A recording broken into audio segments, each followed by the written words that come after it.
Okay, so we will discuss class. Ang discussion natin will evolve sa comparative models and policing. Okay, so of course ito yung TOS natin or the table in specification sa comparative models and policing natin. Of course, outline the theories of comparative policing, explain and classify the models of policing.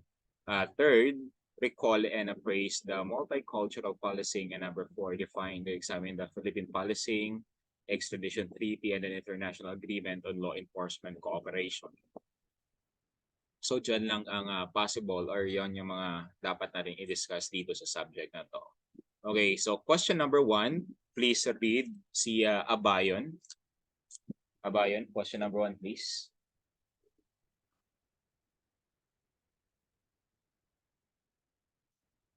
Nandyan ba si Abayon? Or kung wala si Abayon, si Binuya. Ayan, sige. Okay, sige, go ahead.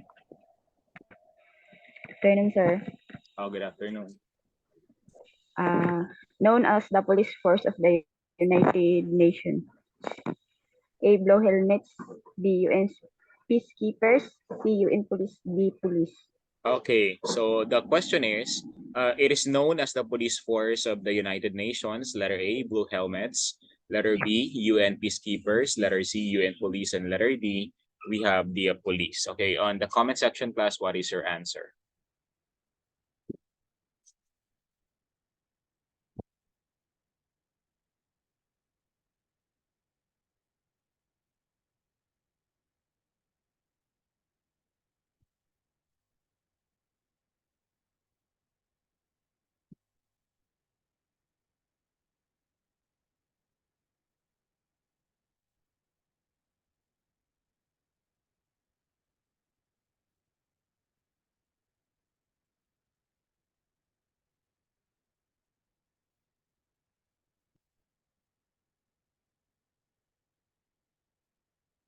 Okay, so lahat sumagot. Okay, yung 8 na pala tayo dito. Sino yung dumagdag? Sumoso. Okay, so of course ang sagot natin dyan, class, that is of course that is letter A. That is blue helmets, class. Okay, pag sinabi natin blue helmets, it is known as the police force of the United Nations or the UN. Again, it is known as the police force of the United Nations. That is what they call the blue helmets. Okay, please make sure na naka-off yung microphone niyo, class. Okay, i-mute natin lahat. Okay, so ang sagot natin dyan, that is letter A, blue helmets. Okay, next. Okay, so explain natin, class, what is UN? Okay, what is the United Nations? Okay, so dito ibaba na natin siguro to para makita natin. Okay, so again, pag sinabi natin United Nations, that was created or that was initiated on October 24, 1945.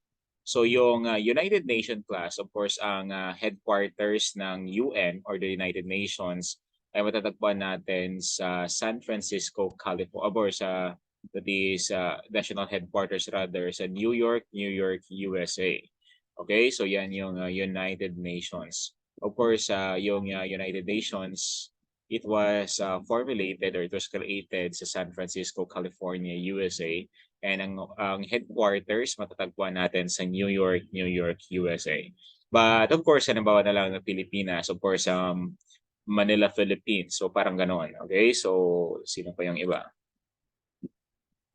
Sino pa yung pumasok? Okay, para may tatawagin tayo mamaya. Okay, so yan. Okay, so of course, ang blue helmets, tinatawag natin yan, class, as the peacekeepers or yung, sorry.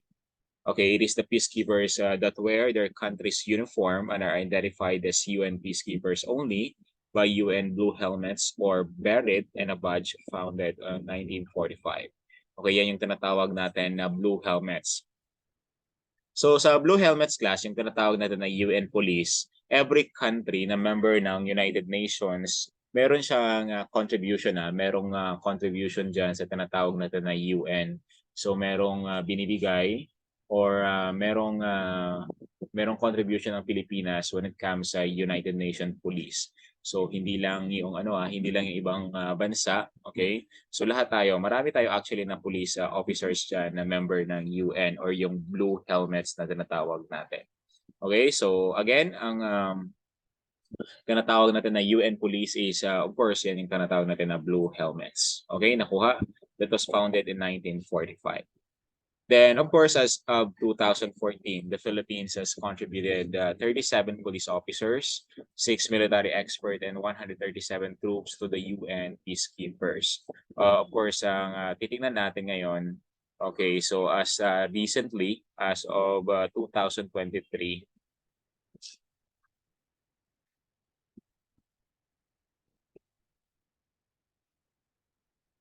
okay, so malaki na to ngayon kasi yung police force ang member ng tinatawag natin na UN. Okay, so of course, ito yung nag-start tayo kasi, okay, na nagpadala ng tinatawag natin na police officer sa UN, okay, in the year 2014.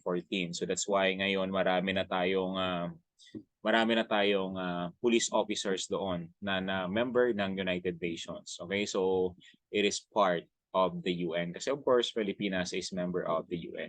So ang purpose ng UN police natin or yung UN peacekeepers, it is committed to maintain international peace and security and of course developing friendly relations among nations and promoting social progress, better living standards, and of course human rights. Okay, yan yung tinatawag na UN. Okay, so again, pag sinabi natin yung blue helmets, that is the UN police. Okay, next we have Binuya. Binuya, can you read the question? Yes, sir. Okay, so go ahead. Crime that is recognized in international law and against the world community. A. International crime. B. Transnational crime. C. War crime. D. Loyalty crime. Okay, so crime that is recognized in international law and against the world community. Letter A, international crime. Letter B, transnational crime. Letter C, war crime. And letter D, loyalty crime. Okay, so go ahead, class. What is your answer?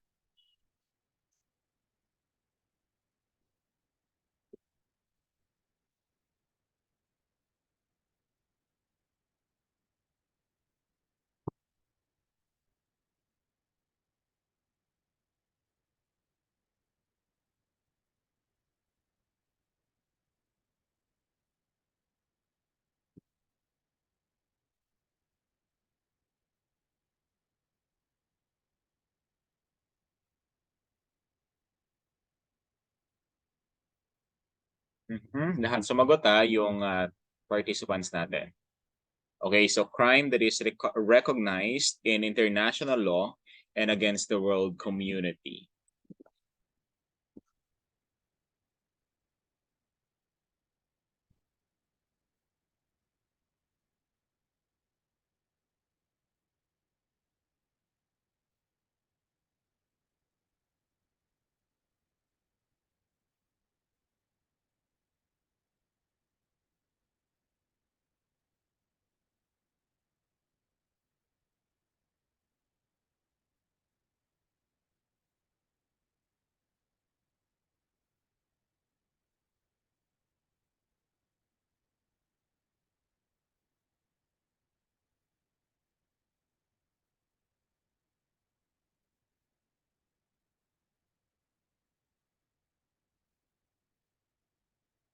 Okay, so ang sagot natin dyan, class, that is, of course, that is letter A.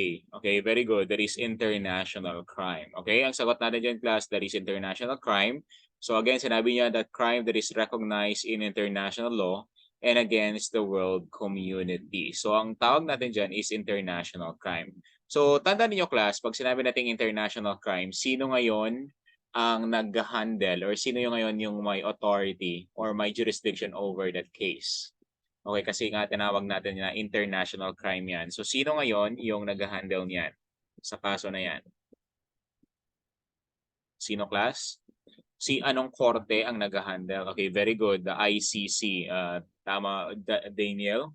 Okay, pag sinabi natin ICC or the International Criminal Court. Okay, saan natin matatagpuan ang ICC, class? Or yung tinatawag natin na International Criminal Court or The Hague sa the Netherlands. Okay, sorry. Nabigay ko na pala yung sagot. Okay, of course, ang tinatawag natin class na ICC, matatagpuan natin yan sa The Hague. The Hague. The Netherlands.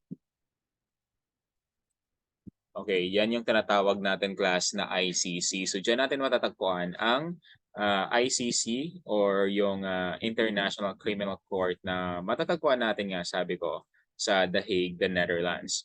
Okay, so what are the possible or ano yung mga tinatawag natin class?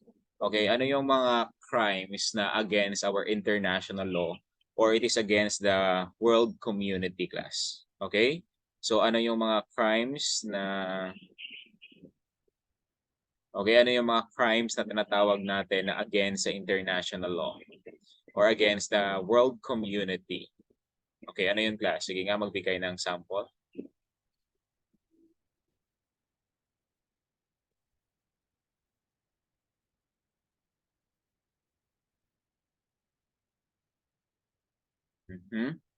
Ano yung class?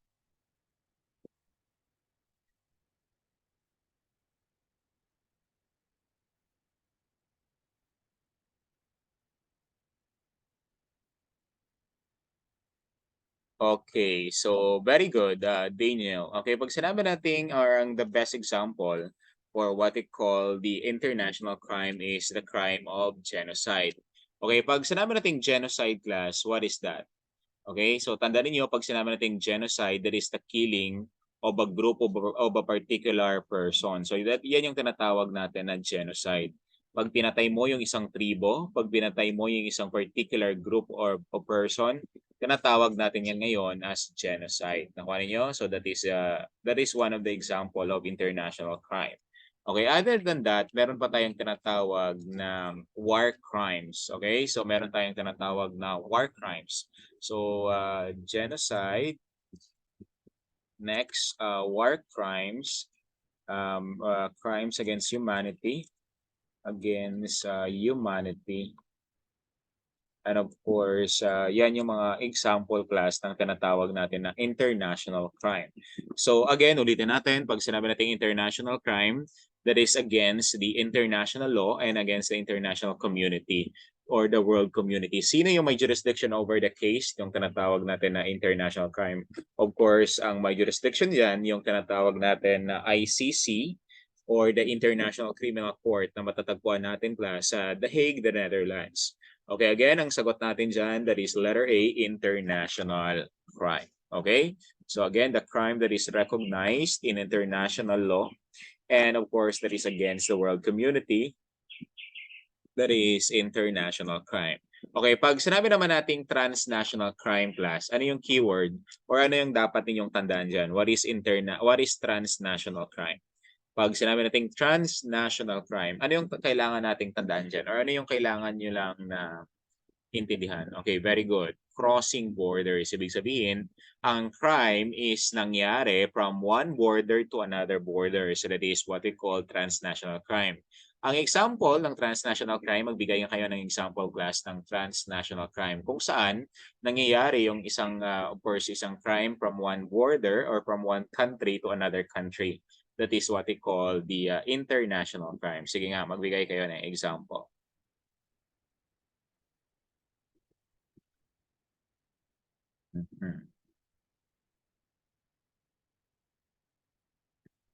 Okay, very good. So human trafficking. Okay, so human trafficking, drug trafficking, organ trafficking, and so on. Those are the examples of what we call the transnational crime. So tandaan niyo lang, ang kaibahan ng international crime sa transnational crime. Ang international crime, nangyayari ang crime is or yung crime is against the international law or against the world community. While the transnational crime, nangyayari ang krimen na yan class from cross jurisdiction or cross border, from one country to another country, from one state to another state. Halimbawa, ang drugs kinuha or nanggaling sa Pilipinas, ipinuslit sa Saudi Arabia. That is what we call transnational crime. That is drug trafficking, organ trafficking, and so on. So yon yung kaibahan class ng international crime sa transnational crime. Nakuha ba class? Nakuha ba ang difference or ang distinction ng dalawa na yan? Nakuha ninyo? Okay lang, okay lang. So bakit walang nag-reply? Baka nakatulog na kayo diyan, ha? Yes, sir. Hindi pa po. Hindi pa, hindi pa naman. Okay, so sige next. Okay, so walang matutulog class. So, yung iba ngayon nagbakasyon sila kaya dapat sa inyo, wag kayong mag-chill-chill. Okay. Sige, next. Dito tayo. Okay, so of course class, ang subject natin is comparative, right? Okay, so of course pag sinabi natin comparative, it denotes the degree or grade by which a person, thing, or other entity has the property or quality greater or less in extent that of another. So again, comparative. So ang subject natin is comparative police models or policing. Okay, so of course i-explain natin dito ang difference ng every police state na meron tayo from one country to another country. So that is comparative.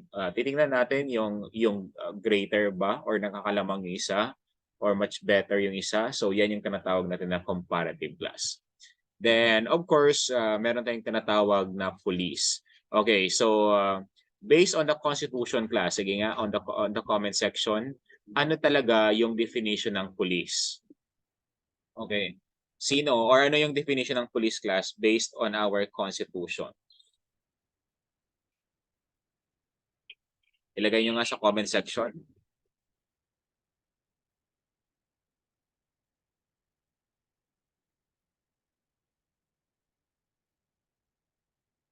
Okay, anong pangalan or anong tawag natin sa police?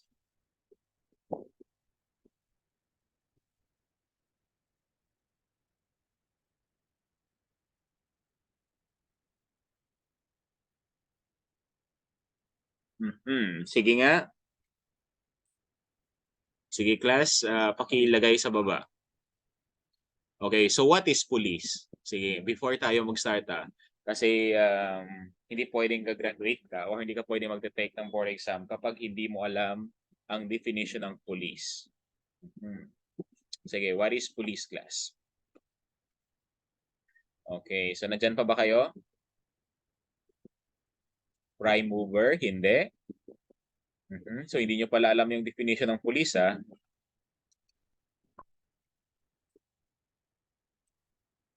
Again, okay? So ano yung definition ng police? No idea? Bakit pinag-graduate kayo na hindi nyo alam ang definition ng police? Parang nabanggit ko na to, ah. Again, ano yung tandaan niyo pag sinabi nating police?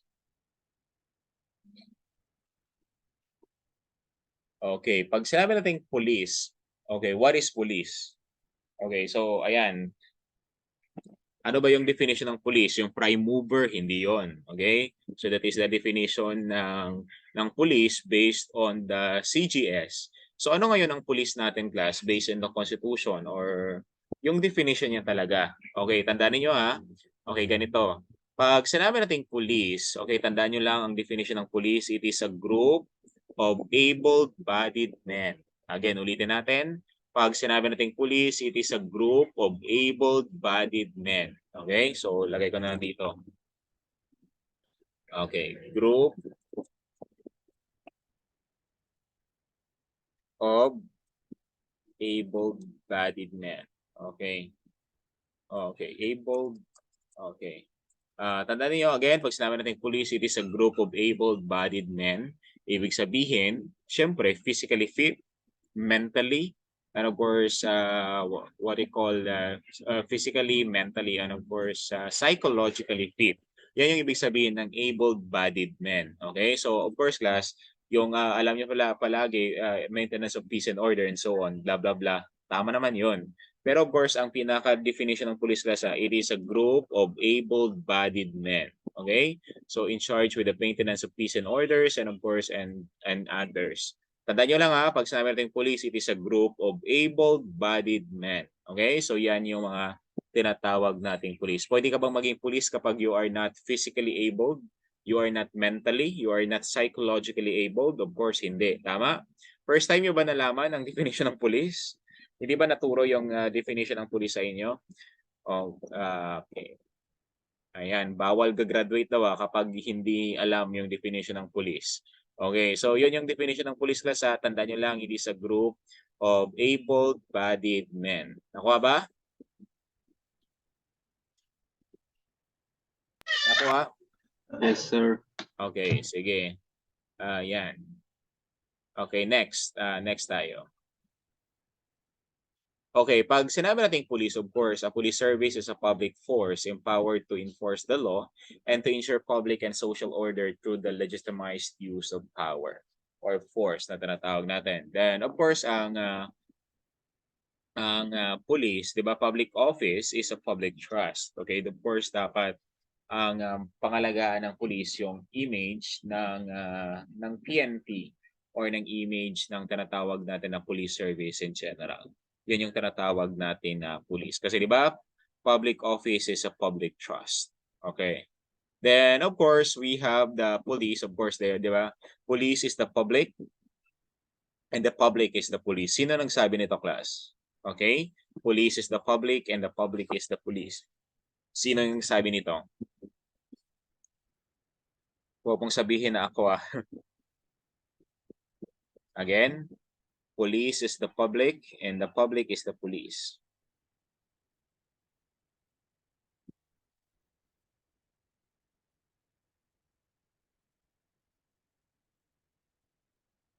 Robert Peel.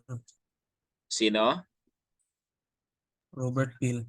Okay, of course, ang nagsabi niyan, of course, si Sir Robert Peel. Okay, very good. Okay, si Sir Robert Peel ang nagsabi, again, tandaan nyo police is the public and the public is the police. Of course, it was written or ang nag-author niyan is si Sir Robert Peel. Okay, so Sir Robert Peel. Then, of course, dito naman, what are the top 3 class or the top 3 law enforcement agencies in the Philippines? Again, what are the top 3?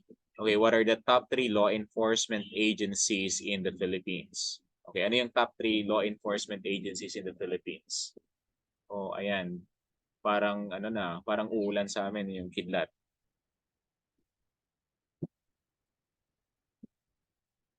Okay, so what are the top 3 law enforcement agencies in the Philippines?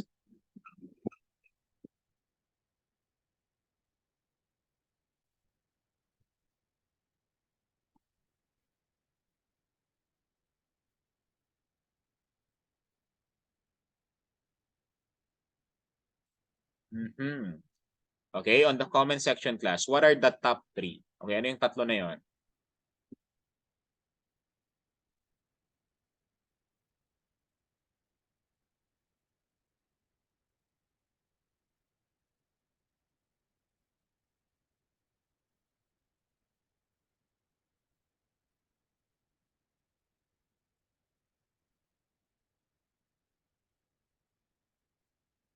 Okay, yung 13 o tatlo pa lang yung sumagot?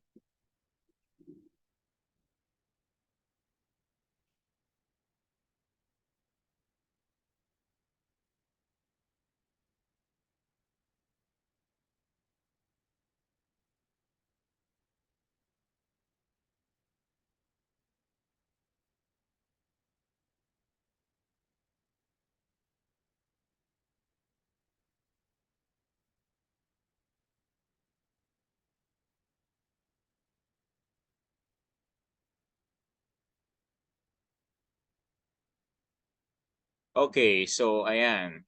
PNP, NBI, and PDEA.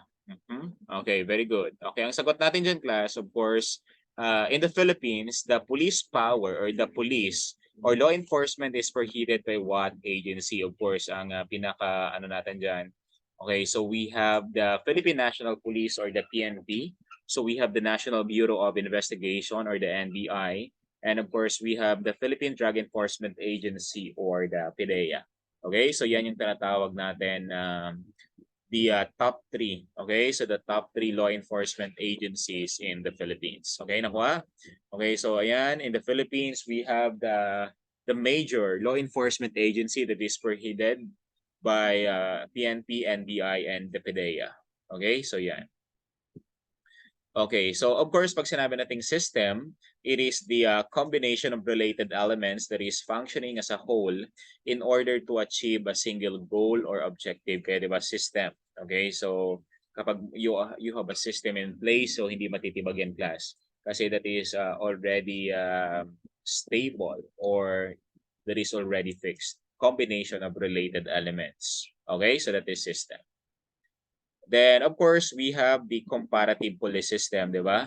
So, pag sinabi natin comparative police system, the process of outlining the similarities and differences of one police system to another in order to discover insights in the field of international policing.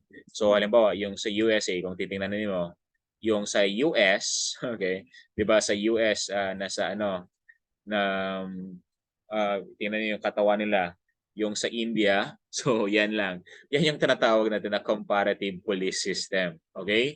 To outline the similarities and differences of one police system to another. Okay? So yan yung police system or yan yung police na tinatawag natin. Okay? So comparative. Para ma-compare and contrast natin ang kaibahan at of course yung mga similarities rin ng tinatawag natin na one police system to another police system or police force.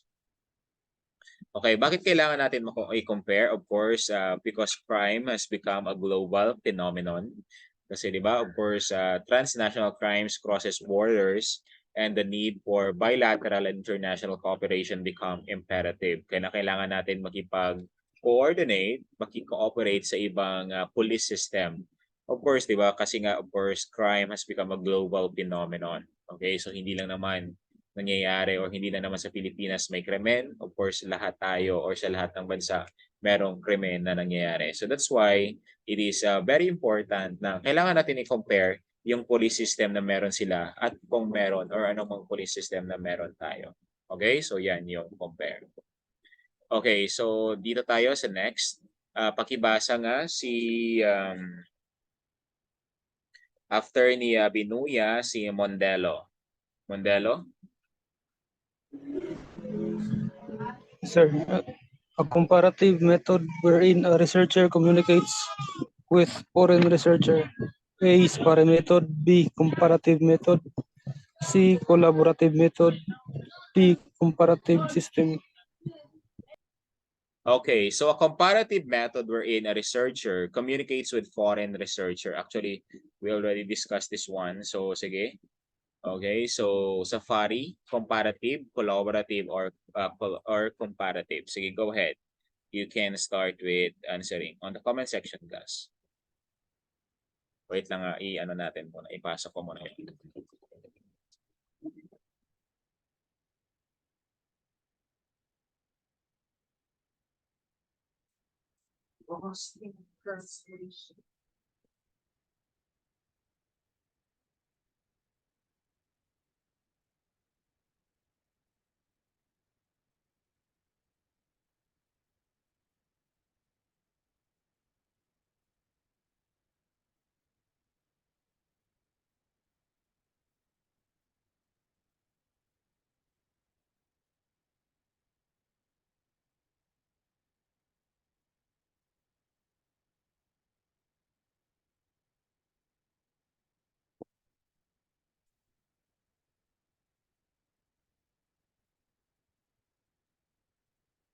Okay, so of course ang sagot natin or ang sagot natin diyan, okay, that is a comparative method wherein a researcher communicates with foreign researcher.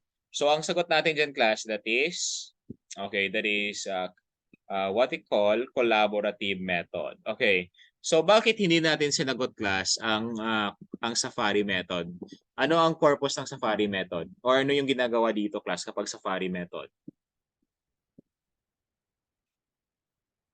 Ano yung class? Okay, so as a review, pag sinabi natin Safari method, what is that?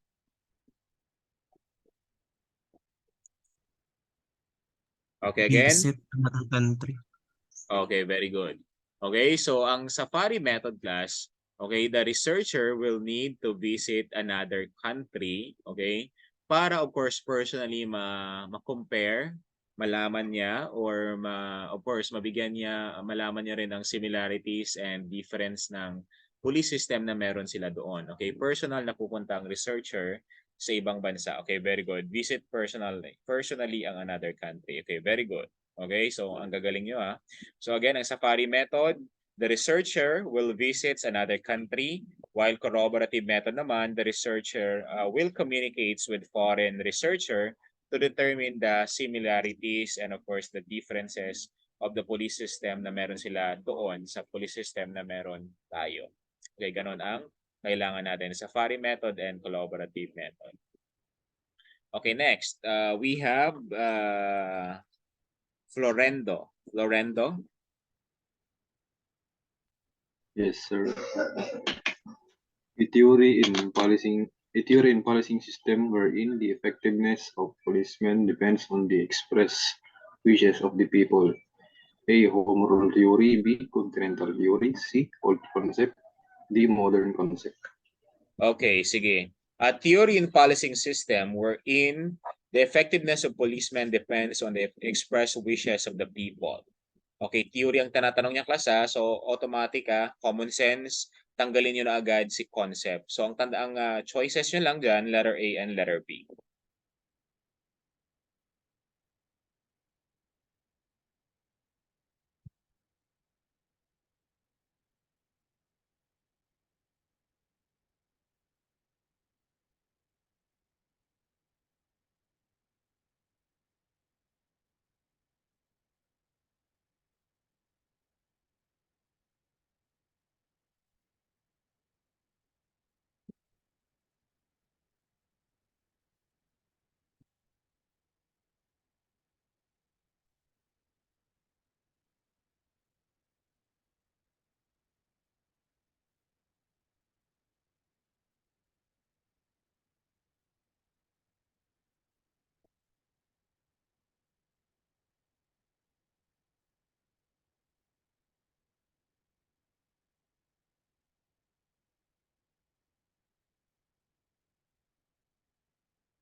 Okay, of course, class ang sagot natin dyan. That is, okay, ang home rule theory. Kasi di ba, naka-based yung effectiveness ng police based on the wishes or expressed wishes of the people.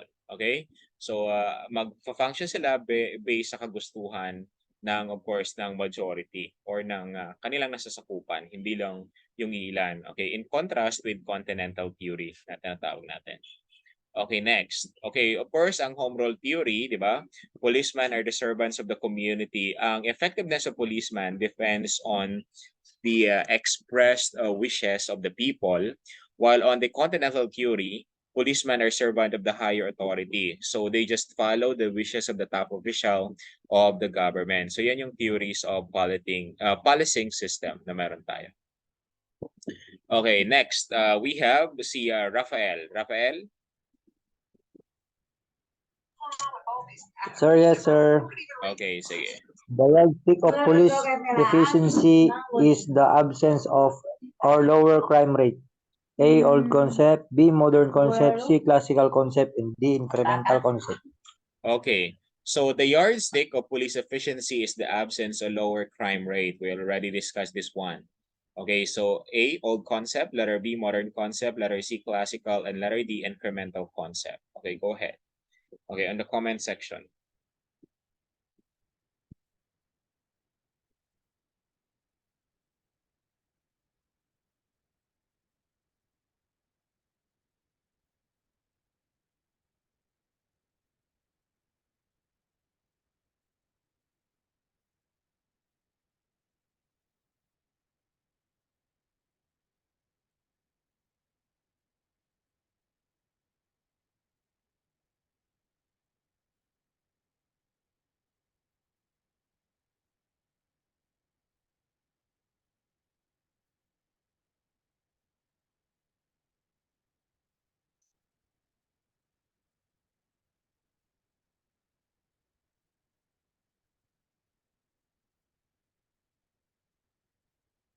Okay, so of course, ang sagot natin dyan, okay, that is the modern concept. Okay, the modern concept. Kasi di ba kapag sa old concept class, ano yung basis natin on the effectiveness or the effectivity of police? Wait lang class i-transfer ko lang yung ano natin, yung tawag nito. Nasa labas kasi ako, parang uulan. Okay, diyan na kayo, wait lang.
Nandyan pa? Okay, so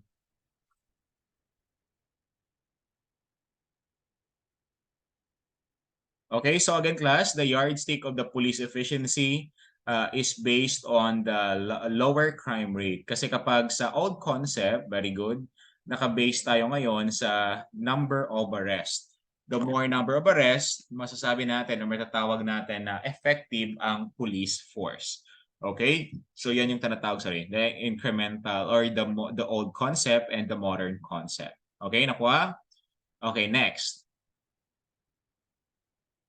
Okay, so again, the old concept. So the yardstick of the efficiency of the police is determined by the number of arrests, while the punishment is the sole instrument of crime control. While in the modern concept sa ngayon class, the efficiency of the police class is based on the absence or the lesser occurrence of crime or lower crime rate in general. So ang police omnipresence is considered as the tool or instrument in prevention or crime prevention as much as possible. Ini-eliminate natin yung tinatawag natin na opportunity to commit a crime. So that is based on the old concept and the modern concept. Okay? Sige, next slide. Okay, so nakalagay dito sa pag sinabi nating police omnipresence class, uniformed policemen will go out to the field, of course, and patrol for the public to see them, which gives them the feeling of security and the elimination of opportunity to commit crime on part of the criminal. So meaning, the police officers is visible to the eye of the public. So meaning, ma-eliminate ang opportunity to commit a crime. So that's why ang tinatawag natin na police omnipresence. So ayan, the visibility or police is visible to the eye of the public. Okay, so next, of course, on the next slide. Okay, so ayan. So we have the 3 styles of policing.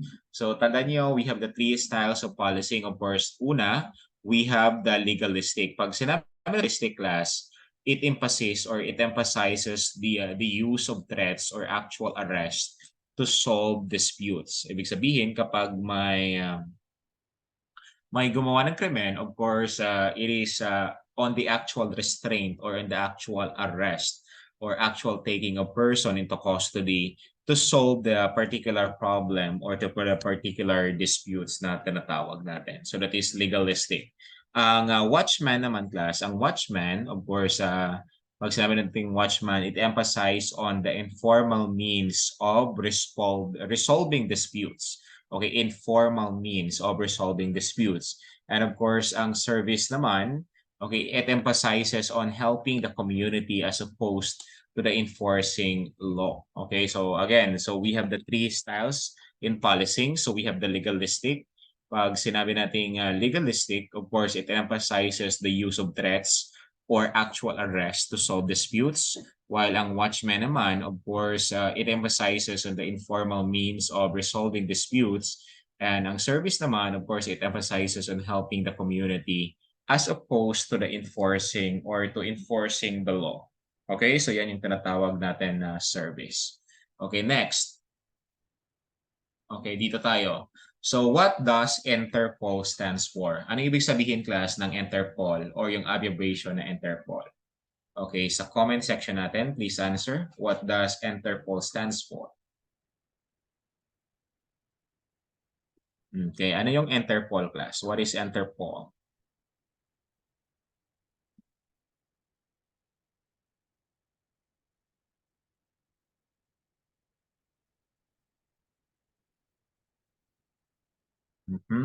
Anong Interpol? Sige, lahat kayo sumagot.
Okay, bakit apat nang sumasagot? Okay, sa inyo ba?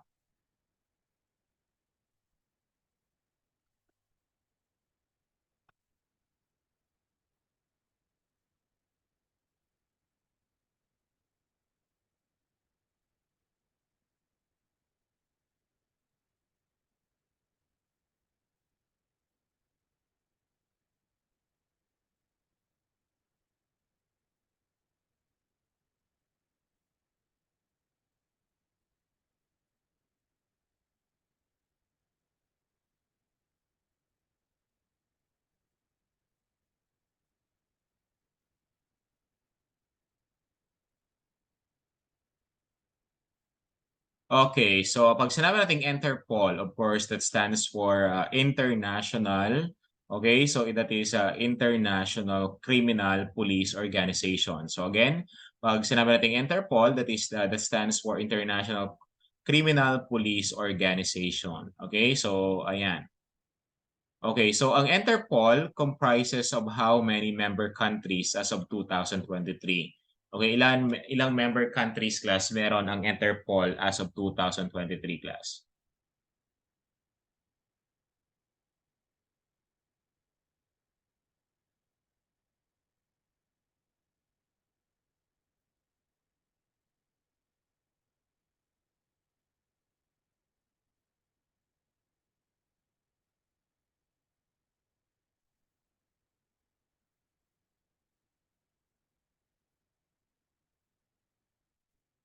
Okay, so how many member countries are there in the Interpol as of 2023?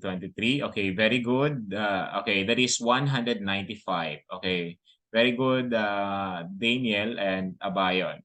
Okay, so ang Interpol class, it is the largest international police organization in the world with the national central bureaus in 195 member countries, including the Philippines. So again, ang Interpol, it is the largest international police organization in the world with the national central bureaus in 195 countries. Okay, so yan yung tinatawag natin na Interpol. Nakuha ninyo? Nakuha na class? Okay, 195 member countries. Okay, good. Okay, so updated yan lahat. Dapat updated kayo. Okay, next tayo. Okay, next. Okay, so 195 member countries as of 2023. Okay, where is the headquarters of the Interpol?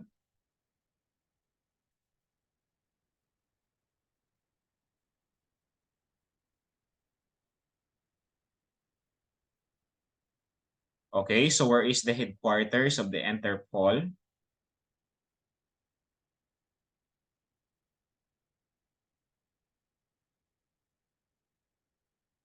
Okay, saan? So lahat 13 participants, please answer. Bakit? Ano? Okay, saan natin matatagpuan class ang Interpol? Sa France. Okay, so of course, matatagpuan natin yan sa Lyon, France. Okay, Lyon, France. Okay, that is where, okay, located ang ating Interpol. Okay, very good everyone. Okay, next. Okay, so of course, the Interpol is comprised of the following bodies. Of course, we have the General Assembly, Executive Committee, General Secretariat, National Central Bureaus, Advisors, and the Commission for the Control of Interpol Files. Okay, yan lang naman. So, ito yung ano natin class. Okay, so ito yung description natin. Of course, it is the Interpol. Pinandyan, of course, yung General Assembly that is composed of Executive Committee. Then we have the National Central Bureaus, the advisors, then of course yung mga General Secretariat natin. So that is the Interpol. Okay, next. Okay, so of course, i-explain natin one by one class. Pag sinabi natin General Assembly, of course, tandaan nyo lang class, kapag tinanong sa board exam, it is the supreme governing body of the Interpol. Ang sagot nyo dyan, that is the General Assembly. So, of course, they meet annually and comprises delegates appointed by each member country. So, including the Philippines, of course. That is the supreme governing body. So, ang General Assembly class, they takes all the important decisions related to the policy, resources, finances, activities, and programs of the Interpol in general. And of course, it also elects the Organization Executive Committee. Okay, so yan yung tinatawag natin na General Assembly. Again, pag sinabi natin General Assembly under the Interpol, it is the supreme governing body of the Interpol. Then, of course, we have the Executive Committee. Ang Executive Committee, of course, that is comprises of 13-member countries or 13-member committee rather, which is elected by the General Assembly. So the Executive Committee is the Interpol's select deliberative organ which meets 3 times a year. Okay, so para mag-elect ng tinatawag natin na Executive Committee. Then, of course, we have also, so isang president class, yung 13 committee member, that executive committee member natin, isang president, 3 vice presidents, and of course na 9 delegates, yung 9 delegates ang i-elect nila under the executive committee. And of course, there is the total of 13 executive committee member. Then of course, ang nagmi-meet sila 3 times a year. So that is March, July, and of course, immediately before the General Assembly would took place. So 3 times a year. So yun lang naman ang mga tatandaan ninyo. Then of course, we have how long, okay, ilang taon class? So how long is the tenure of duty of the Executive Committee? Ilang taon class ang kanilang duty?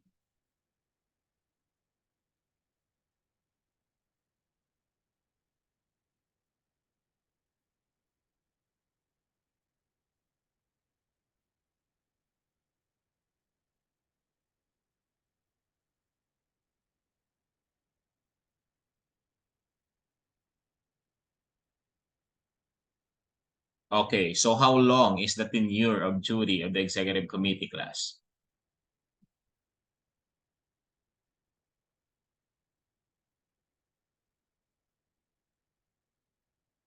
Okay, sa tingin nyo lang, sa tingin nyo.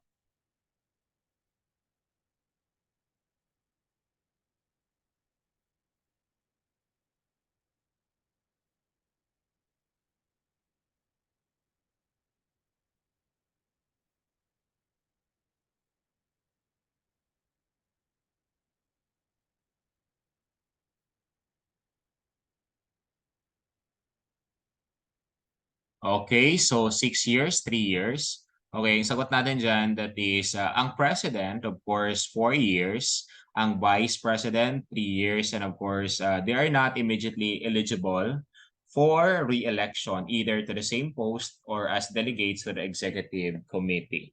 Okay, so again, tandaan nyo lang how long is the tenure of the executive committee sa president, 4 years. Then of course, the vice president naman, 3 years naman ang kaniyang tenure or itatagal niya sa sa duty niya. Okay, 4 years and 3 years. Okay. Next. Okay, so who is the current president class ng Interpol? Again, sino yung current president ng Interpol na meron tayo? Okay, sino yung current president ng Interpol? On the comment section, please.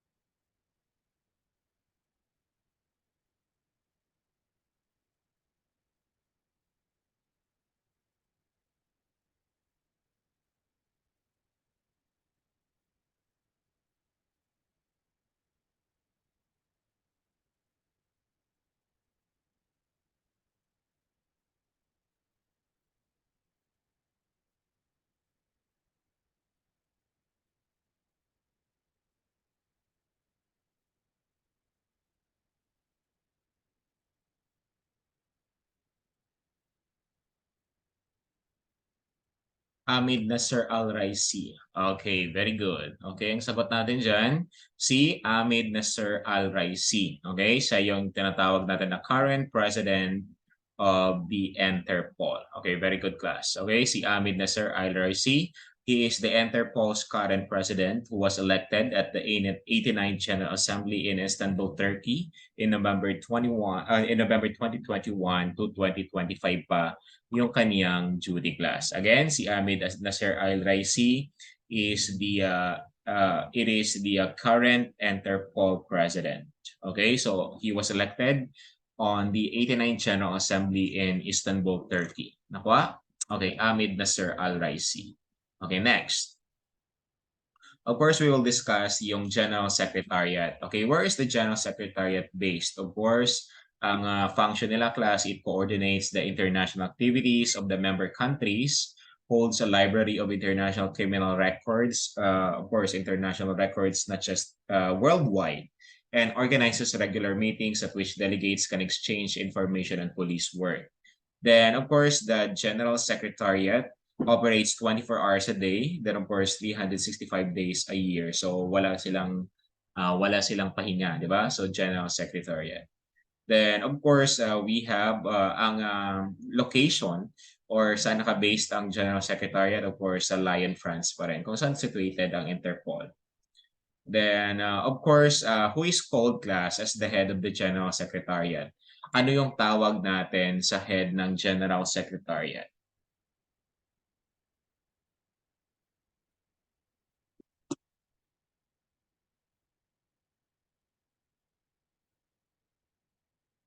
Okay, so he is called as the head of the General Secretariat. Sino? So, wait lang class. Kunin ko lang yung power pack natin.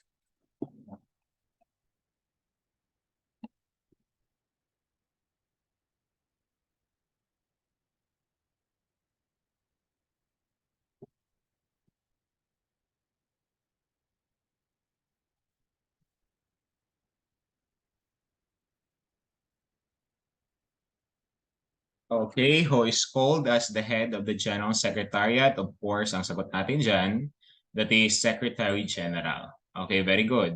Bakit ang gagaling ng student ko? Okay, that is Secretary General. Okay, so yan. Malay natin, no, dito manggagaling ang next top notcher natin. Okay, so ayan. Finger crossed. Okay, so yan, Secretary General. Okay, next. Okay, so who is known as the current Secretary General class? Sino yung current Secretary General na tawag natin?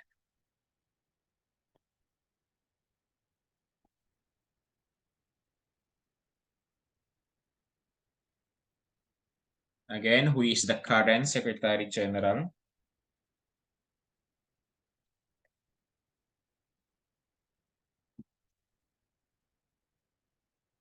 Sino yung current Secretary General natin class?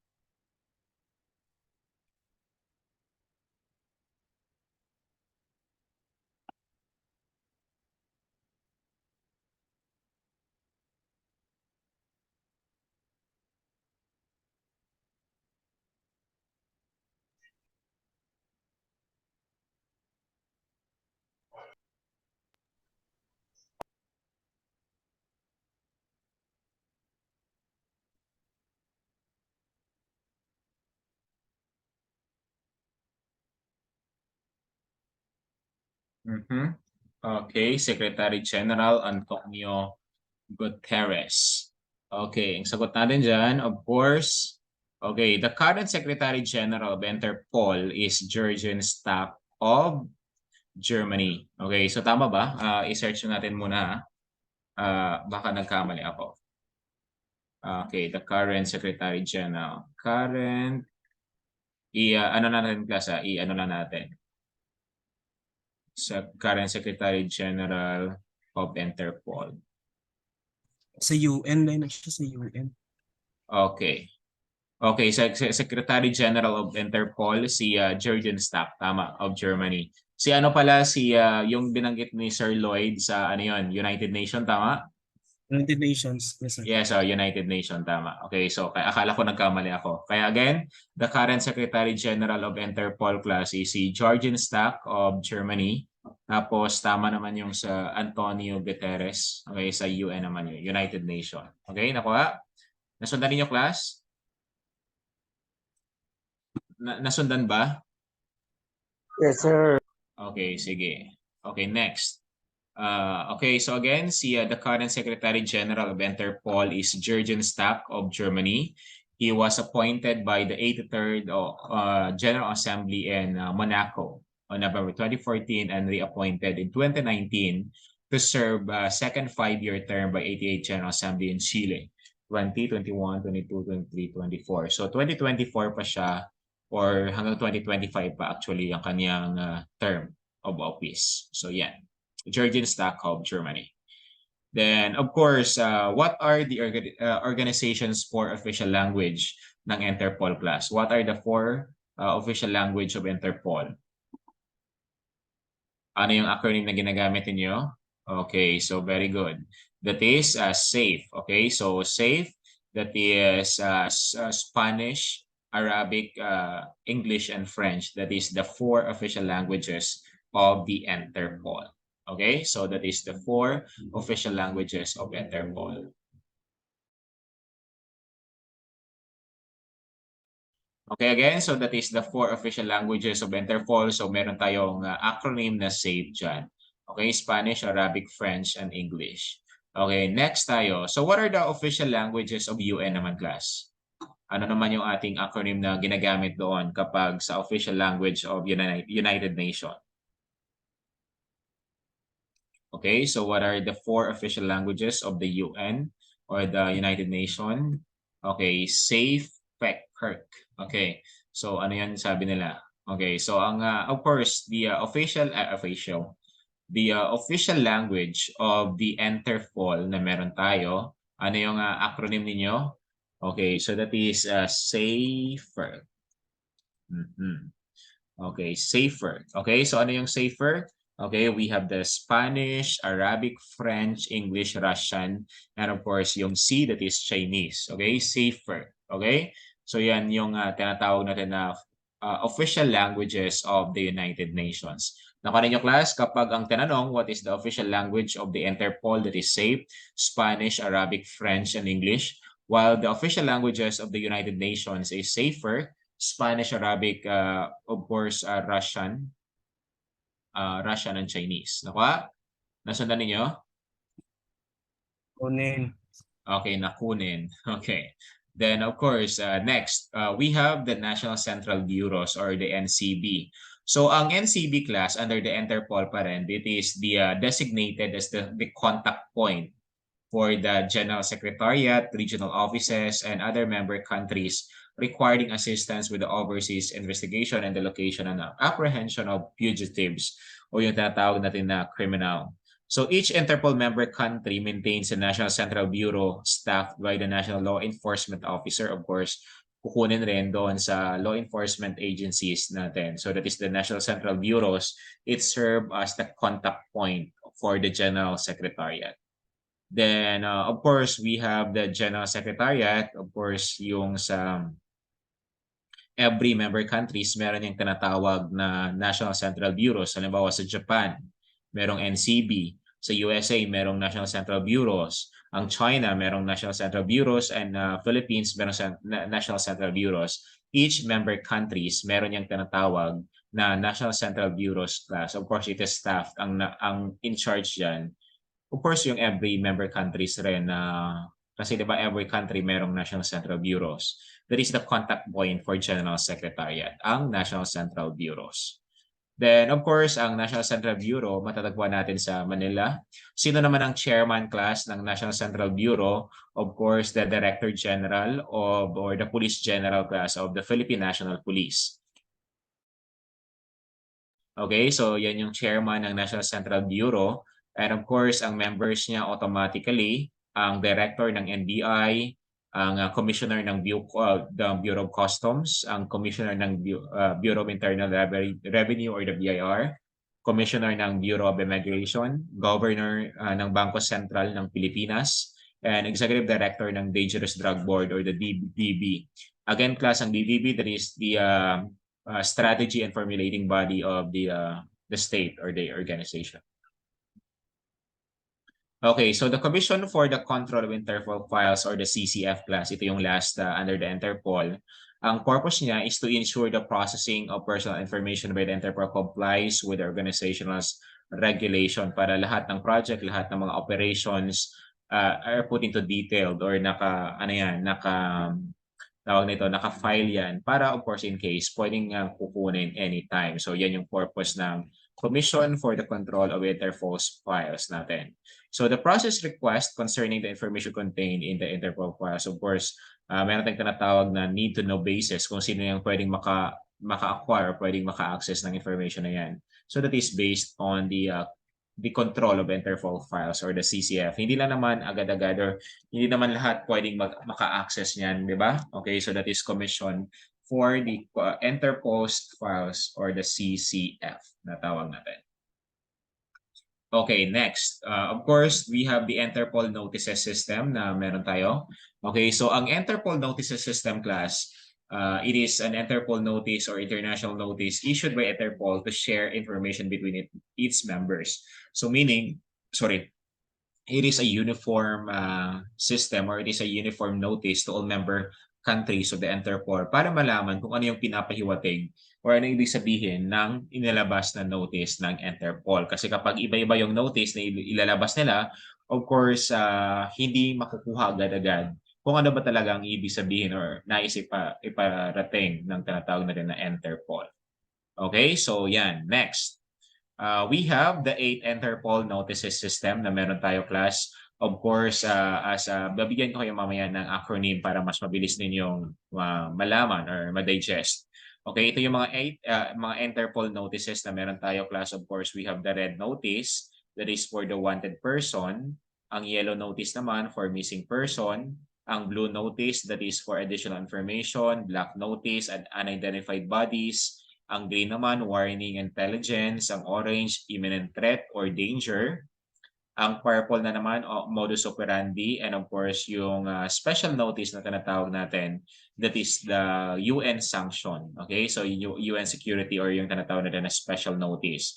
Para mas mabilis ninyo, kasi magkakamali kayo talaga dito class pagdating ng board exam. Of course, papadali natin yung buhay ninyo. Okay, so under the 8 Interpol Notices System, meron kaming ginagawa. Of course, it is original by Crime Coach Philippines. Okay, so it is proven and tested formula, di ba?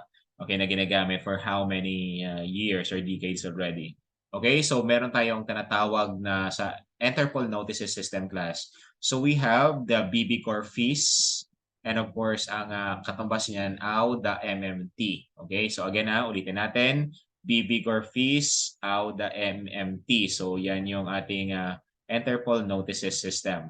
Of course, pag sinabi nating yung BB, yung letter B na una, that is blue notice. Yung next na B, that is black notice. Yung G, green. Yung O, orange. Yung R, that is what we call the red notice. Yung P naman, that is purple. Yung Y, that is yellow notice. And of course, yung tinatawag natin na special notice. Okay, that is for terrorist or US sanction. So, tandaan niyo para mas mabilis. Pag sinabi nating blue notice, of course, that is, it talks about letter A, nagsistart sa letter A. That is additional information. Okay, tama? While kapag black notice, unidentified body, okay, a U. Then kapag green naman, that is warning, okay, may warning. Pag sinabi naman nating orange, there is a danger na paparating. Okay, that is danger. Then kapag red notice, there is an arrest. Okay, there is a arrestuhin yung tao na yon. Then pag sinabi nating purple notice, we have the modus operandi or modus operandi. Then of course, we have the yellow notice naman, there is a missing person. Then of course, yung special notice naman, of course, that is sanction or the sa mga terrorist, okay, group na binibigay or nilalabas ng of course the Interpol natin. So again, we have the Interpol notices system na meron tayo. Okay, so again, tandaan nyo lang dyan, BBIG or FIS, out the MMT. So again, BBIG or FIS, blue, black, green, orange, red, purple, yellow, and special notice. Pag sinabi natin blue notice, additional information.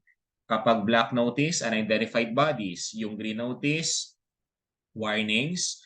Orange notice, danger. Yung red notice, arrest. Purple, modus operandi or modus operandi. Yellow notice, missing. And of course, yung special notice talks about the terrorist. Nasundan ninyo, class? Nasundan ba? Yes, sir. Okay, so ulit-ulitin nyo yan mamaya para mas ma-master ninyo yung tinatawag natin na BB Core Fees out the MMT. Okay, so kasi kapag memorize nyo to class, pagdating ng board exam, mawawala yan. So dapat, of course, may technique tayo on how to, how to digest yung mga terms na to. BB Core Fees out the MMT. Okay, nakuha? Okay, nakunin. Okay, so yan. BB Core Fees out the MMT. Okay, next. Okay, so we have the Philippine Center for Transnational Crimes or the PCTC. Of course, that is naka-based yan sa Executive Order 62. So ang PCTC class or the Philippine Center for Transnational Crime, of course, ang mission yan was to formulate and implement a concerted program of action of all law enforcement and government agencies for prevention and control of transnational crimes. Basically, ang transnational crimes or yung mga crimes within cross jurisdiction or cross borders, yan yung dapat or yan yung piniprevent ng tinatawag natin na PCTC or the Philippine Center Philippine Center on Transnational Crime or the PCTC, the Prevention and Control of Transnational Crimes. Okay. Of course, class, what is the mother agency class ng PCTC or the Philippine Center on Transnational Crime? Okay, so what is the mother agency of PCTC? On the comment section. Ano yung ano natin?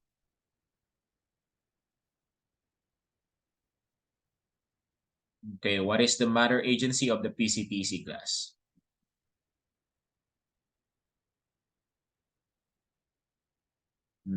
What is the mother agency of PCTC or the Philippine Center of for Transnational Crimes?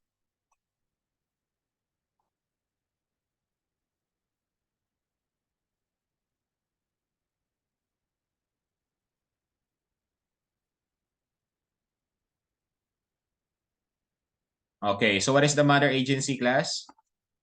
Si mama mo?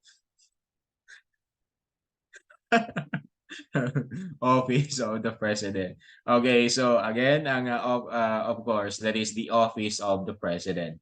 Okay, so again, the mother agency of the PCTC that is under the supervision and control of the Office of the President. Okay, so ayan, Office of the President is the mother agency of the PCTC. Okay, next tayo. Okay, so we have the League of Nations. Ang League of Nations class, it is an organization for international cooperation established in January 10, 1920. Of course, that is the initiative of victorious Allied powers of the end of the World War I. Ang League of Nations, matatagpuan natin ang headquarters nila sa Geneva, Switzerland. Okay, of course, ang founder ng League of Nations is si President Woodrow Wilson. Okay, so yan yung tinatawag natin na League of Nations. Okay, so again, saan natin matatagpuan or saan yung headquarters ng League of Nations? Of course, sa Geneva, Switzerland. Okay? Then, of course, the council was coalition of the 4 permanent members. Of course, we have the France, Italy, Japan, and of course, the United Kingdom. It comprises 58 member countries. Okay, the founders of the League of Nations were desperate to avoid the repetition of the horrors of the Great War. Of course, preventing the war, ayun yung pinaka main goal nila, to prevent the war through a collective security, settling disputes between countries through negotiation and diplomacy, and improving global welfare. Okay, ano yung ginagamit natin class na keyword dyan kapag tawag nito, kapag pinag-uusapan natin ang tinatawag natin na yung League of Nations, yung 4 permanent members natin. Fuji, di ba? Fuji.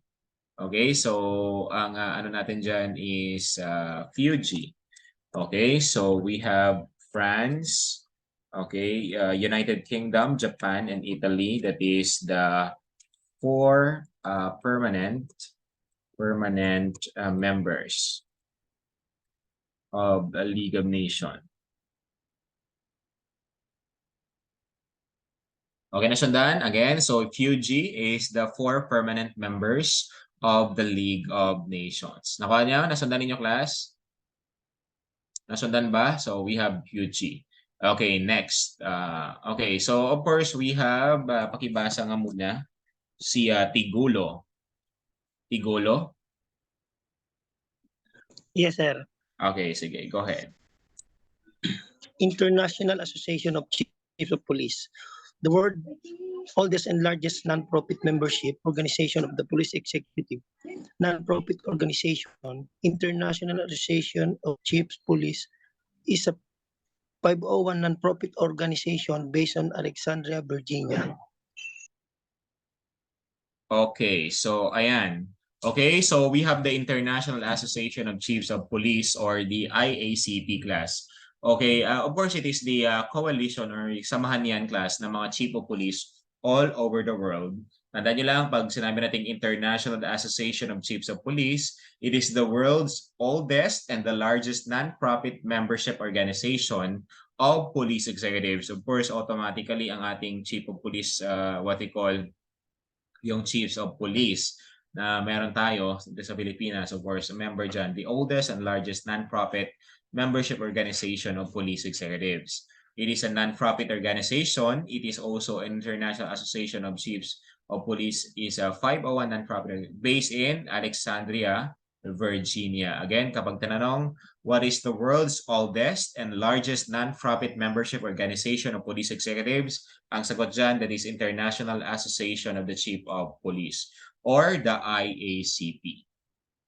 Okay, next. Okay, ang president, of course, ng International Association of the Chief of Police is si Paul Emsel.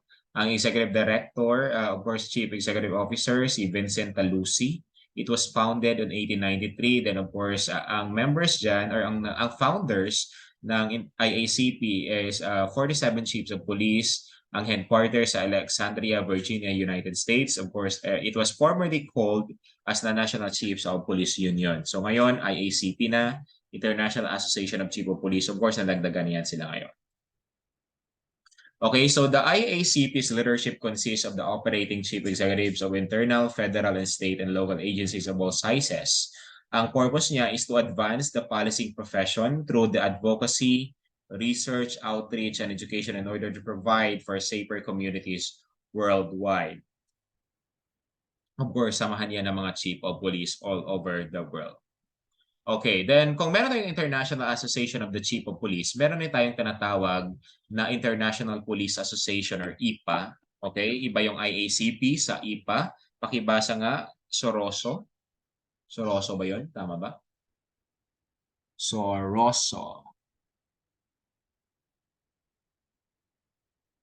Wala si Soroso. Okay, next one to si Chanin. Chanin, are you available? Chanin. Okay, so wala. So dito tayo kay Sir Lloyd de la Torre. Nandiyan si Sir Lloyd. Hindi pa, sir. Ay, nandyan. Okay, so pakibas. International Police Association or IPA, founded on January 1, 1950. IPA is the largest organization for police officers in the world, and it was founded by British Sergeant Arthur Troop in 1914 to year 2000. Okay. So, ang International Police Association or IPA, it was founded on January 1, 1950. It is the largest organization for police officers in the world.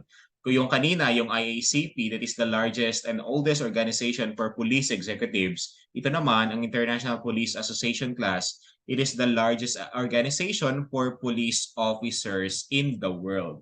Okay, hindi natin tinitingnan kung ano yung rank mo dito, basta it is the largest organization for police officers in the world.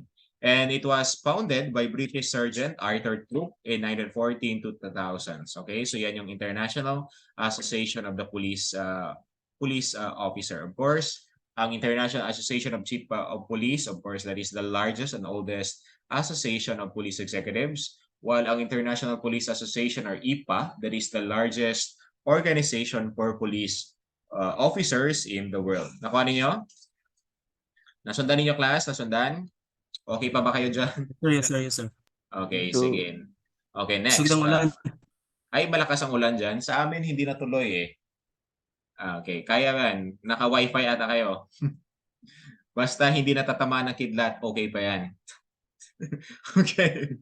So, next tayo. Next. Okay, ang purpose ng IPA class to create and strengthen bonds of friendship between members of the police service, of course, to promote international cooperation in social, cultural, and professional fields.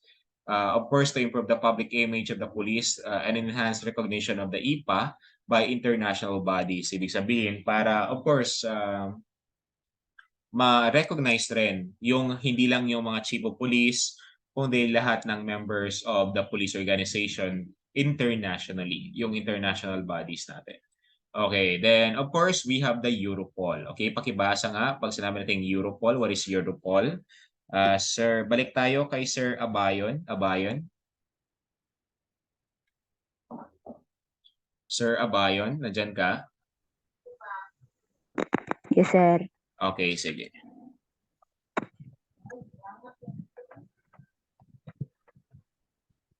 Okay, what is... European Agency for Law Enforcement Cooperation, founded October 1, 1998.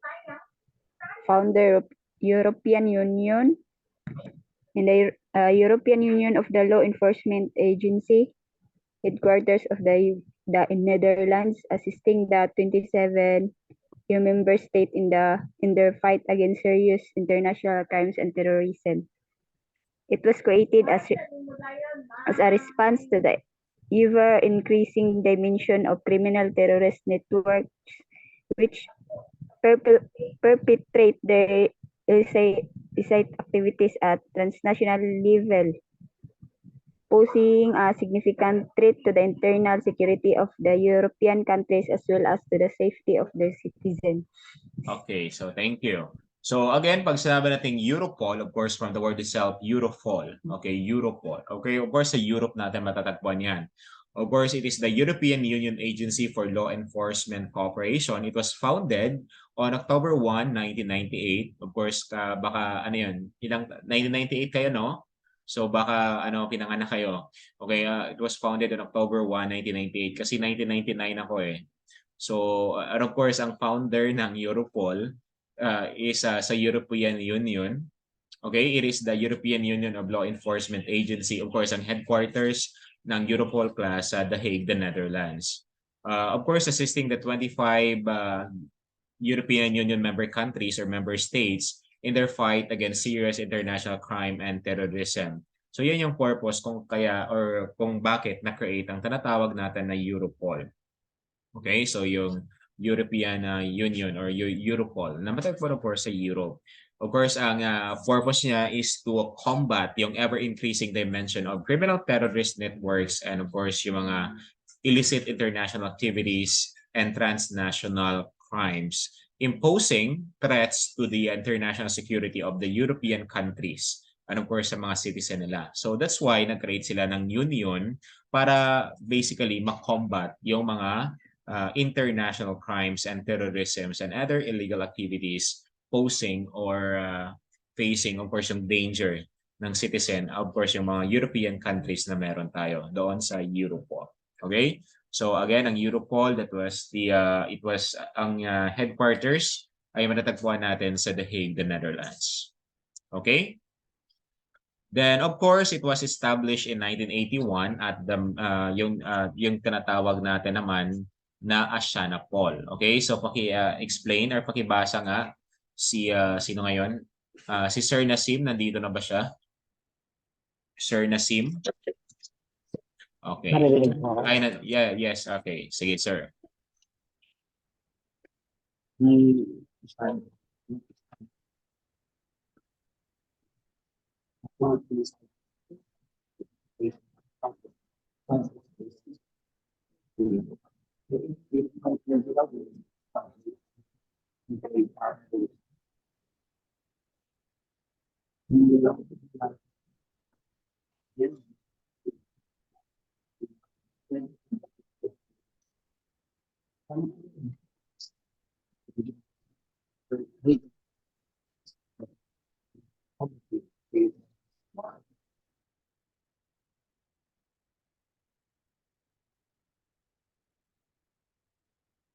Okay, nawala si Sir Nasim. Nawala ba siya? Okay, so again, nandyan pa ba Sir Nasim? Ulitin natin. Baka na yung signal ni Sir. Okay, so ulitin ko na lang. So again, ang Asianapol, thank you sir. So it was established in 1981 at the Manila, Philippines, of course. The National Police Organization for the Association of Southeast Asian Nations. Okay, so we have the ASEAN. Okay, so ang ASEAN natin. Okay, mahina din ang signal ni sir. Okay, so by its 5 original member countries, of course, meron ang 5 original member countries ng Asianapol class is Indonesia, Malaysia, Philippines, Singapore, and Thailand. Okay, so yung Royal Brunei, Vietnam, Laos, Myanmar, and Cambodia became the 10th country to join the Asianapol. So ang purpose ng Asianapol class is to improve regional cooperation and prevention. Same as true yung goal ng Europol to combat the transnational crime. Again, ang Asianapol, it was established in 1981 at the Manila, Philippines. Of course, to combat yung tinatawag natin na transnational crime and of course, to improve regional cooperation among member countries of Asianapol. Kaya di ba nagkaroon tayo ng Association of Southeast Asian Nations or ASEAN Summit or ASEAN. Then, of course, we have the G7 countries. Pakibasa, Sir Binuya. Sir Binuya. Nandiyan, Sir Binuya. Sir Binuya, nandiyan ka ba? Okay, wala siguro. Okay, next tayo, si Mondelo. Ay, ayan. Sorry. Bakit ginawa kong sir palagi? Okay, so yes, nakitinig. G-7, founded 1975, consists of the US, UK, France, Germany, Italy, Canada, and Japan. The G7 was formerly referred to as the G-8 until Russia was suspended from the group in 2014 after illegally annexing Crimea. That meets annually to discuss issues such as global economic governance, international security, and energy policy. Okay. So again, pag sinabi natin G7 countries, okay, are you familiar with G7 countries? Okay, it was founded on 1975. Of course, it is consist of the US, UK, France, Germany, Italy, Canada, and Japan. Okay, ang G7 countries class, originally it was G8, okay? Until Russia was suspended from the group in 2014 after illegally annexing Crimea. Okay, of course, pinatalsik nila si Russia class. Kaya nagkaroon tayo ng G7 countries. Yung G7 countries class, sila yung tinatawag natin na most powerful countries in the world when it comes to economic, and when it comes to their security, internal policy, energy policy, and so on. So that means they meet annually class to discuss issues such as global economic governance, international security, and energy policy. So yan yung tinatawag natin yan, G7 countries. They are the most powerful countries in the world. Okay, so ano yung keyword natin class na natandaan ninyo pag sinabi natin G7 countries? Ano yung tinatandaan ninyo na keyword? Okay, so ano yung keyword natin dyan before? Okay, ano yung tinatandaan natin na keyword pag sinabi natin G7 countries? Okay, ano yung keyword natin? Okay, so we have, pwede natin gawing, ano yan? Fujikog. Fujikog. Fujikog. Okay, tama 'di ba? So, ayan. So, 'di ba ang Fujikog. So, we have France, we have we have France, we have US, Japan, Italy, Canada, UK, and of course, we have the Germany. Okay, nakuha niyo? So, again, ang pagtandaan niyo lang pag sinabi natin G7 countries, ang acronym or keyword or acronym or mnemonics na ginagamit natin dyan is Fujikog. We have the we have the France, US, Canada, bakit nakalimutan ko? Again, Fujikog. We have the France, US, Japan, Italy, Canada. Then we have UK, and of course we have the Germany. So we have the G7 countries. Ano niyo? Nasundan niyo class? Nasundan niyo yung G7 countries?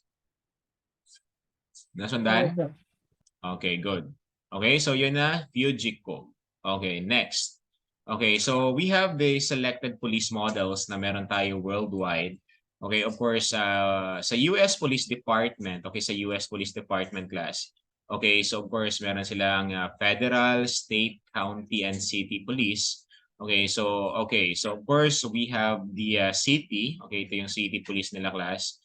We have meron silang county, meron silang state, then of course we have the federal. Okay, the federal. Okay, so 'di ba ang dami 'di bang state sa sa tinatawag natin sa US. Okay, ang titingnan niyo na lang diyan sa US class kapag halimbawa, ano ba yung member class ng sa NBA. Okay. So sa NBA, 'di ba ang daming state? Ano ba yung mga member state doon? Sige, mag-mention nga kayo. So of course, ano ba? Hawaii. Ano pa? So lahat ng state class sa NBA, ayan, yan yung focus natin sa US, di ba? So mas malaki ang tinatawag natin na federal, okay? City, county, and of course we have state, and of course we have the federal. Nakuha niyo? Okay, so yan.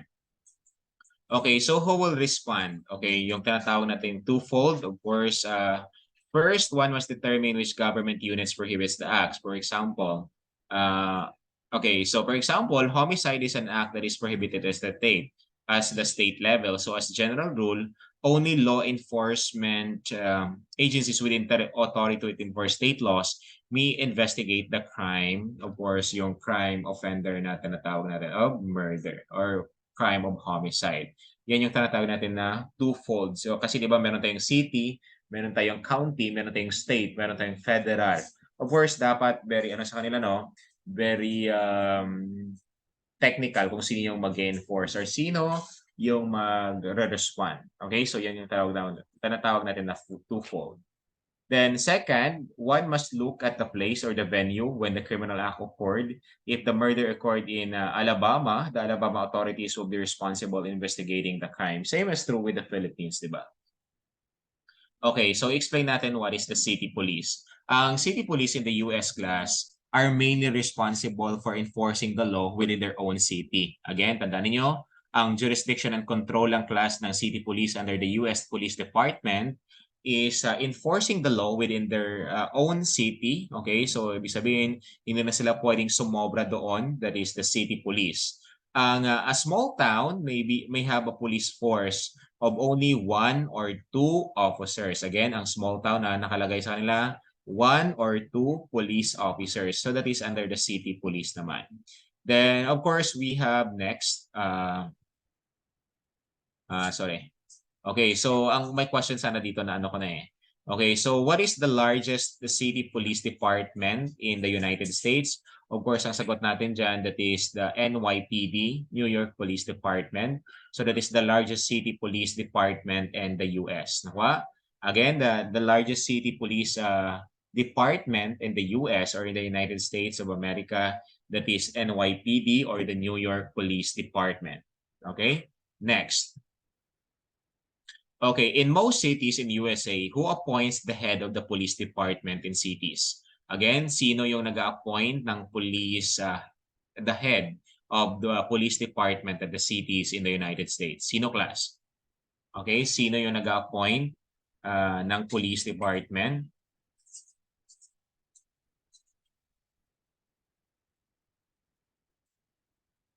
Okay.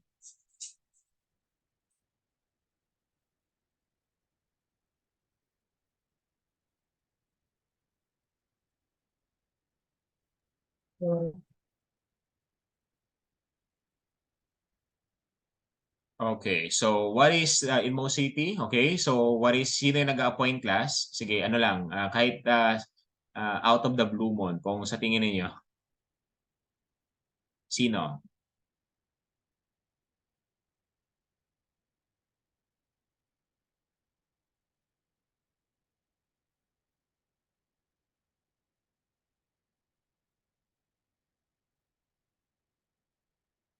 Sino, class?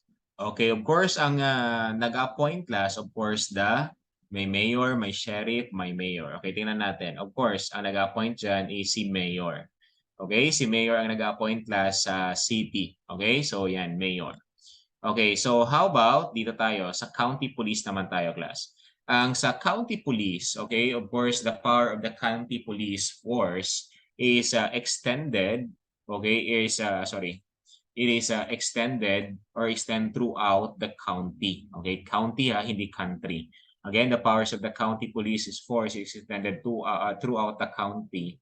So parang nasa ano siya, class, parang regional kumbaga sa atin. Okay, so what do we call the chief law enforcement officer in most countries, class? Or in most countries rather. Anong tawag natin sa chief law enforcement officer in counties in the USA?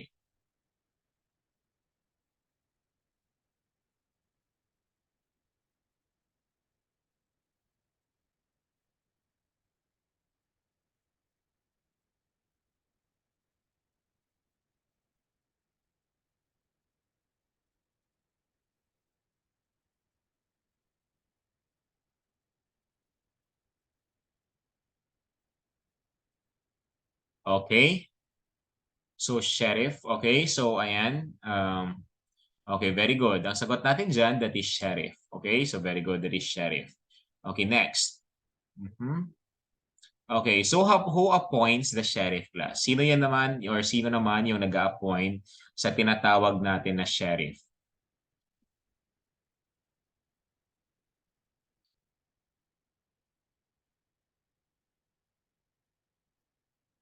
Okay, sino yung nag-appoint ngayon ng tinatawag natin na sheriff?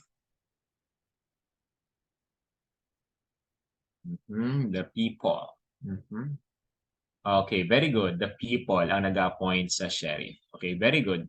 Okay, dito naman tayo kayo ng class sa state police. Ang state police, of course, it is headed by commissioner or superintendent. Again, tandaan nyo ang state of police or state police, it is headed by commissioner or superintendent. So what is the term called for all the state police officers? Anong tawag natin doon, class, sa mga state police officers natin? Anong tawag natin doon? Okay, troopers. Okay, very good. So that is troopers. Okay, very good. That is troopers. Okay, next. Okay, so who appoints the commissioner or superintendent? Sino yung nag-appoint, class, kay commissioner or superintendent natin? Okay, so very good. Ang nag-appoint dyan is the state governor. Okay, very good. The state governor. So parang nasa ano tayo? Nasa region. Okay, so parang nasa province. Kumaga sa atin. So how many police states are there in the USA? How many police states are there in the United States of America? Okay. 50. Okay, of course, we have 50 out of 51 states. Sino yung hindi sumali, class? Sino yung hindi included? Bakit 51 states naman ang Amerika? Bakit hindi kasali ang ano? Hawaii. Okay, Hawaii. Okay, very good. Except Hawaii. Okay, so yan, 50 out of 51 states. Okay, so then of course we have the federal police. Ang federal police, they're responsible in enforcing law within the whole county of USA, including the outside borders. Okay, so yan yung federal police natin. Okay, so ang yan yung that is the county responsible in enforcing law enforcement or the law within the whole county of USA, including the outside borders. So mas malakas or mas malaki yung sakop na tinatawag natin na county police. Okay, so we have the FBI. Ang FBI class, it is the Chief Investigating Branch of the United States Department of Justice or the DOJ. It investigates federal crimes and handles cases involving stolen money or property that has been taken from one state to another state. What is the, ano yung katumbas ng FBI or yung counterpart ng FBI dito, class, sa Pilipinas? Okay, what is the counterpart of the FBI dito sa Pilipinas? Ano yung, class? What is the counterpart of the FBI? Of course, that is the National Bureau of Investigation or the NBI. Okay, so then of course we have the National Crime Information Center na tinatawag natin. Of course, it is a computerized information system that records unwanted person and stolen property under pa rin yan sa FBI class. Then of course, co-operates ng tinatawag na National Crime Information Center under the FBI. Sino? Okay, of course, C. Okay, so yun yung tinatawag na. Okay, sa FBI. Okay, so ayan. Wait lang. Okay, so very good. So FBI, how operates it and where it is located? Sa Washington, D.C. Okay, so Washington, D.C. natin makikita ang National Crime Information System or Information Center. Okay, so then other federal agencies in the United States of America.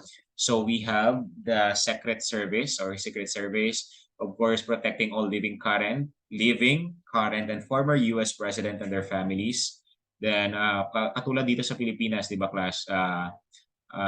Living, current, and former president. Okay, di ba? Kung nakikita niyo yung anak ni President Duterte, di ba, meron silang nakabantay pa rin sa kanila, di ba, mga PSG. So parang katumbas yan yung Secret Service natin. Then we have the Bureau of Alcohol, Tobacco, Firearms, and Explosive. Of course, controlling the sale of untaxed liquor and cigarettes, illegal firearms, and explosive, baka makapasok sa ating bansa. Then third, we have the Drug Enforcement Administration or DEA. So that is the federal agency that enforces federal drug laws in the US. Okay, parang PDEA yung katumbas sa Pilipinas. Okay, then of course, the general requirements bago ka makapasok, class, sa police service sa US, of course, dapat US citizen, at least 21 years of age, katulad lang, di ba, sa Pilipinas. Ang male, it must be 5'8", kasi di ba, given na matatangkad naman sila. Sa female, 5'6", sa Pilipinas, 5 flat sa babae, sa lalaki, 5'2", di ba? Then of course, has at least 20/20 vision uncorrected or 20/20 corrected by glasses. Able to distinguish colors, physically and mentally healthy. Applicants who have served the military must have been honorably dismissed or discharged. Sa atin, hindi tayo kapag member ka na, nag-awol ka sa ibang member ka ng military, you are disqualified. So may not have been convicted of driving while intoxicated and must hold a valid license for at least 3 years prior to application and have a driving record. So yun yung qualifications sa kanila, class, no? Not have been convicted of driving while intoxicated. So masyadong mababa. Pero kung titingnan natin, yun yung sa kanila, yun yung standard nila. Kaya very important yung comparative models in policing natin. Okay, so of course, applicants should have no criminal conviction, although some misdemeanor crimes may bar applicants from law enforcement position. Dapat expected to be free from drug use, be of good moral character, and have person of integrity. Then of course, walang criminal or improper conduct, poor employment record, and irresponsible financial history. Generally, applicants should have at least GED equivalency or high school diploma. However, some departments such as in the Dallas, Texas, are requiring 60 or more hours of completed college coursework. Sa kanilang kaso, okay, high school diploma lang, pwede ka nang pumasok sa police service. Sa atin, di ba, maraming tambay pa rin kahit mayroong license. Okay, so yan.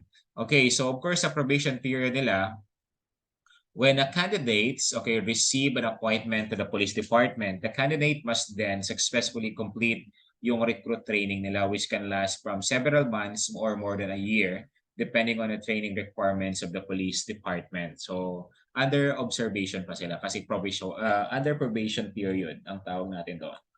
Then, of course, we have the Japan police system.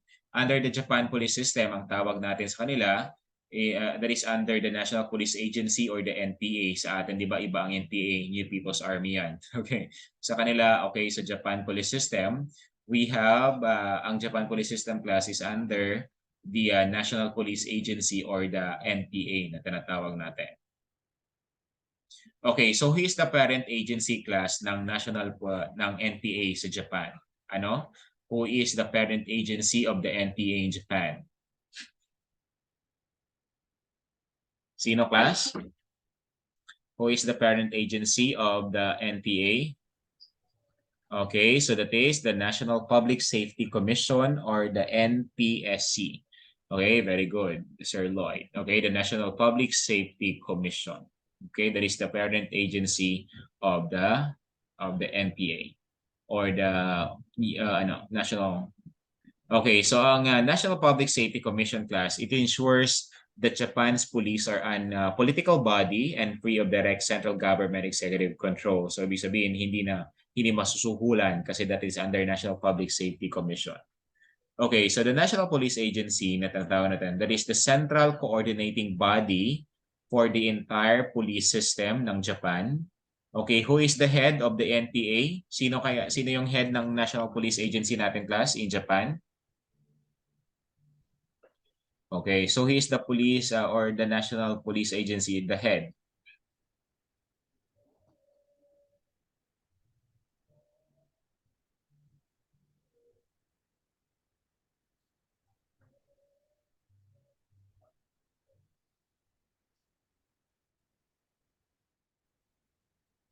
Okay, so ayan, of course, ang sagot natin dyan, okay, very good, may sagot dito. Commissioner General. Okay, very good. Okay, so Commissioner General class, ang head ng tinatawag natin na National Police Agency. Okay, ang gagaling na student ko Sino naman yung nag-appoint class kay Commissioner General? Again, sino yung nag-appoint sa tinatawag natin na Commissioner General?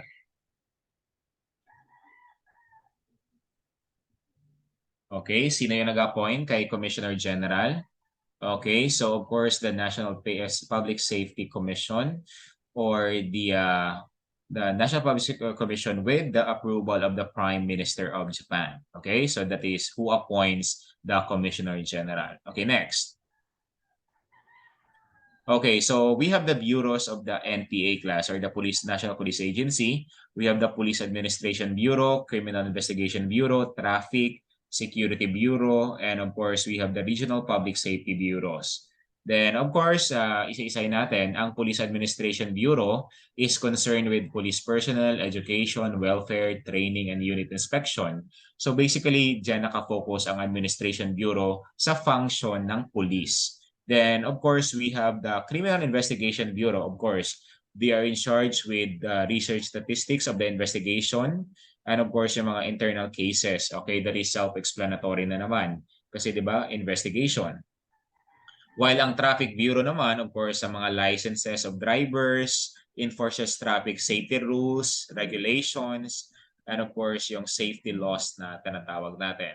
Then of course, ang Security Bureau naman natin, of course, it supervises the execution of security policies. Then of course, yung mga riots, kaya that's why meron tayong riot police that are intended to disperse yung tinatawag natin na riot. Okay, riot activities in Japan. Then of course, we have the regional public safety bureaus kapag pupunta naman tayo na ngayon sa kasi ang NPA natin class has 7 regional police bureaus in every region. Okay, who is called the head of the regional public safety bureau class? Sino yung tinatawag natin na head of regional public safety bureaus? Again, sino yung head ng tinatawag natin na regional public safety bureaus? Okay, so ang sagot natin dyan, that is the Director General. Okay, very good. So, Director General ang tawag natin dan, the head of the RPSP. Okay, so what are the 2 police department excluded from the jurisdiction of the RPSB? Ano yung dalawang police department excluded under the jurisdiction of the RPSB? What are those 2 police department na excluded class na hindi kasali? Of course, we have the Tokyo Metropolitan Police Department, and of course, we have the Hokkaido Prefectural Police Officers. Kaya yan yung dalawang police department class na exclude, hindi kasali sa jurisdiction ng RPSB. Okay, so of course, we have the Koban. Pag sinabi nating Koban class, okay, very good. Okay, pag sinabi nating Koban, it is the police post located in urban neighborhood. That is the urban police of the Japan. It is the smallest organizational unit in today's Japanese police system. Tandaan nyo, ang Koban, that is the urban police ng tinatawag natin na Japan. Sorry. It is the smallest organizational unit in today's Japanese police system. Koban is the urban neighborhood police. Okay, so ano naman yung tinatawag natin? Of course, ito yung Koban class, kung tatandaan nyo, that is the urban, okay, the smallest. While ang, ayan pa, pwede ba ang ganda pa rin? Kahit sa Japan, okay, kahit smallest daw. Okay, Koban, ayan. Okay, how many % are designated as the Koban officers among the total police strength in Japan? Okay, that is, of course, very good. That is 40% of the total strength ng Japan. Okay, police force is designated in the Koban.